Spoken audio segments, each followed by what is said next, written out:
If you clicked on this video, then you know exactly what you're here for.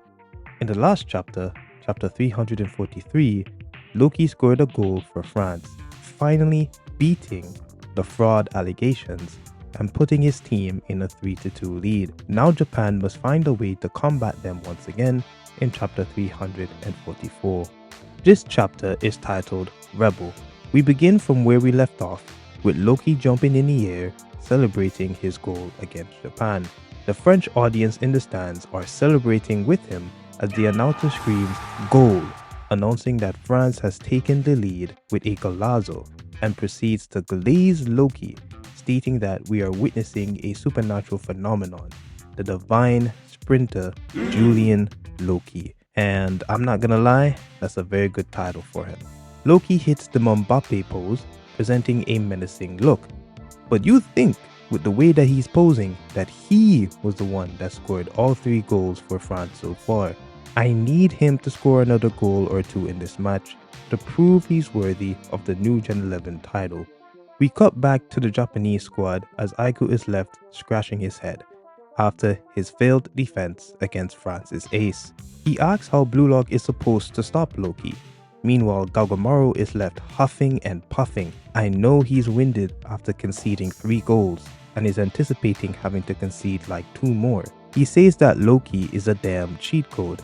Rayo verbalizes the unfairness of the situation, referencing how Blue Lock managed to catch up, and Loki immediately puts France in the lead again. I think he should have done that earlier, but whatever. Karasu wonders whether Loki and Hugo are freaking aliens that they have to fight against. And as the 2 demons in question hit a high 5, we see that there is 15 minutes left of the game. So you're telling me that Loki only managed to score, let's say, 75 minutes into the game. The same Loki that had Isagi and Kaiser looking like this in the PXG game? Anyways, Ego makes another substitution, bringing in Eita Otoya. Yes, Otoya of all people, onto the pitch, asking him to shake things up. And Otoya, good lord Otoya, responds by saying the corniest dialogue in all of Blue Lock, stating that he will hit them with his aura. Get this man off the pitch and off my screen right now, man. I can't believe that I'm a grown man in his 20s reading a manga with auras and whatnot. This is a great day for the unemployed. Otoya subs in for Rayo of all people, and we cut back to poor Isagi, who hasn't done much this entire match. With Otoya subbing in, Isagi understands Ego's objective. Otoya and Karasu have tons of combination patterns, meaning that he's singling the team to switch to Karasu-centric attacks. As we see a panel of Hiyori, Baro, Shino, and Oryu. Why is he still here? Isagi states that everyone here understands that they're on track to lose. So even if their defense suffers a bit, doubling down on offense is the only shot of victory they have. However, that means that Ego expects Isagi to not score any points, and Isagi is on his hands and knees thinking this. This entire game has tired him the hell out, got him huffing and puffing like Gagomaru. But Isagi also takes into consideration Itoshi Rin, as both he and Isagi are excluded from the Karasu system to turn this game around. And I'm glad Kanashiro is mentioning this, because everyone else is focusing on Isagi, but where the hell was Rin, huh? Bro vanished completely in the second half. He was not on offense and not on defense. So was he just serving as the referee? Isagi is now in a mind spiral as puzzle pieces of Rin, Karasu, Hugo, Ego, and Loki float around him. His thoughts are running a mile a minute as he thinks that this is Karasu's team now. He starts wondering what he and Rin can do, realizes that he hasn't been able to do a damn thing, wonders if Ego has abandoned him, realizes that Loki and Hugo are on a whole nother level, realizes that he isn't number 1, and that he can't see a way to win. So in other words, it ain't looking good for our MC. However, even though the situation isn't looking good, Isagi's heart is still beating ferociously as he realizes that he is still excited, and he wonders why.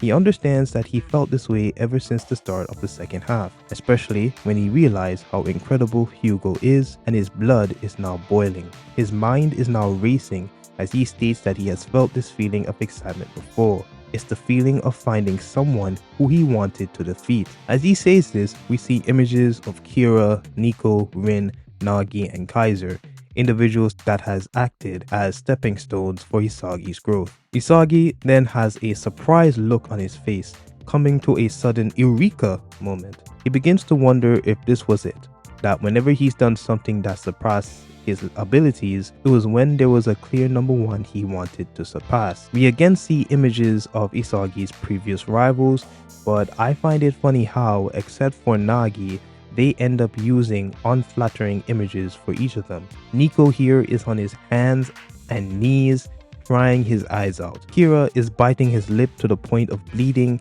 and out of all the pictures he could have chosen, Kaneshiro chose this version of Kaiser. Nasty work, man.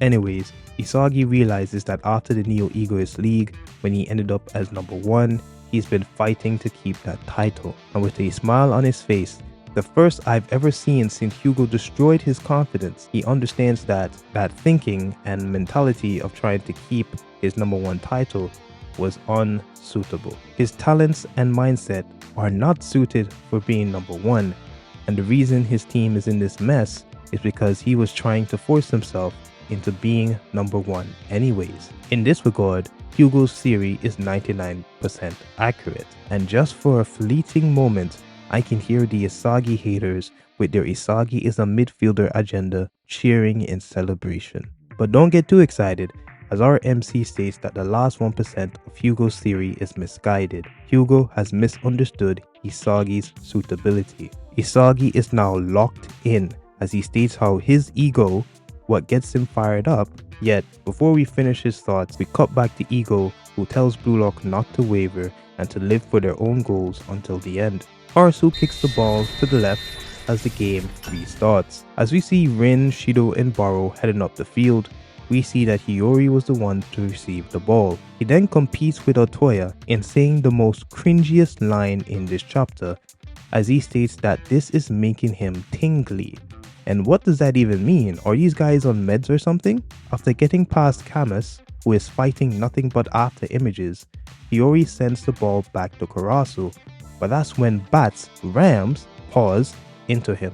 Bats acknowledges that since Karasu is the crux of the team, if he crushes him, they can win. And the way he's saying this makes it sound like France could actually lose this game. Karasu is unfazed though, as the ball was not meant for him. He sends a pass to Otoya, calling him a shadow clone. As Otoya has the ball, he announces that it's time to slip through, as he gets past this guy who is also fighting nothing but after images. And I have to wonder what this guy has even done to contribute to France's team. He's over here talking about some for real? Like, yes, for real, bro. People have gotten past you like 8 times by now. As Otoya runs up the field, the France player says that they should watch out for a cross. It seems that Baro, Rin, and Shido are close to the goal box, waiting for a pass. Especially Baro, because he's fiending for a pass. Rin is just like, come on, I know he's itching for something to do this game, and Shido is excitedly waiting for his turn again. But Karasu knows that is not the game plan, as he says that Otoya should shoot, and as the man in question activates a hand sign, he shoots, only for it to be blocked by Loki. Otoya is surprised, but don't be at this point. This guy appears whenever he wants, and he has more defensive feats than striker moments. Loki states that Otoya is Karasu's shadow striker, a certified pain, but if he can see him, he can stop him. Meanwhile, Karasu is pissed off. Hugo compliments Loki, and Hiyori announces the second ball. As Hugo goes for it, the ball is intercepted by none other than ISAGI YOICHI, who is in his white-haired form, the one we saw in the PXG game. He states that this was destined, you consultant freak. And Hugo, for the first time, is surprised by Isagi saying his full name. Isagi concludes his thought process from before, stating that he's not number 1, but he's also not second best. So what is he? He's a player that only shines when he's devouring the best. He's a rebel. And the chapter ends with Isagi acknowledging this mentality to be his utter suitability. Overall, this was a fantastic chapter, as it seems like my favorite character is back in his prime. So in acknowledging what happened in this chapter, what are my predictions for the next one as well as for the rest of the game? Well, to keep it brief, since ISAGI is now getting active again on the field, he may either score a goal himself or work with Rin to either score himself with an assist from Rin or provide an assist to Rin to score his own goal. Either way, Rin should be involved as he and ISAGI devour each other, and it seems like Rin needs ISAGI to evolve as well, which explains why he was MIA for a good chunk of this match, because ISAGI was practically MIA as well. As such, Japan could get 2 more goals as I'm hoping for Shido to score, because his substitution needs to be worthwhile. This is especially true for Otoya, as since Kanashiro is utilizing the 5 substitution rule, I don't want Otoya to be wasted in this match. He had 1 goal attempt, but I hope he can do something in this game.